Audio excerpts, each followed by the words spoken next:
Makthal Lions club of భీమా ఆధ్వర్యంలో ఘనంగా గణతంత్ర దినోత్సవ వేడుకలు. నారాయణపేట జిల్లా మక్తల్ పట్టణంలోని లయన్స్ క్లబ్ భవనం నందు లయన్స్ క్లబ్ ఆఫ్ భీమా మక్తల్ వారి ఆధ్వర్యంలో భారత 75వ గణతంత్ర దినోత్సవ వేడుకలను ఘనంగా నిర్వహించారు. లయన్స్ క్లబ్ ఆఫ్ భీమా ఆధ్వర్యంలో జరుగుతున్న గణతంత్ర దినోత్సవ వేడుకల్లో ఎమ్మెల్యే వాకిటి శ్రీహరి పాల్గొన్నారు. అనంతరం లయన్స్ క్లబ్ అధ్యక్షులు B Amaradasarao Mahatma Gandhi, doctor B R Ambedkar చిత్రపటాలకు పూజలు నిర్వహించి జాతీయ పతాకాన్ని ఆవిష్కరించారు.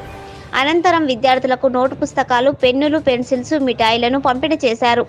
కార్యక్రమంలో region chairman Lion S Rameshrao, A Ravikumar, Lion M Vadiraju, ప్రధాన కార్యదర్శి లైన్ అంజన్ ప్రసాద్, కోశాధికారి టి నాగరాజ్, రీజన్ సెక్రటరీ మరియు లైన్ సభ్యులు D Basavaraj, doctor P Sriram, B Chandrakant Goud, V Narender, R Ashireddy, G Jaipal Reddy, Mahipal Reddy, Karniswamy, Kolla Venkatesh, S Jaipal Reddy, Prithviraj, Sukanya Shekar, Adam Satyanarayana, బిల్టర్ తాయప్ప, డివి చారి, పాపిరెడ్డి, జి శరణప్ప, విక్రమ్, శంకర్ పాల్గొన్నారు.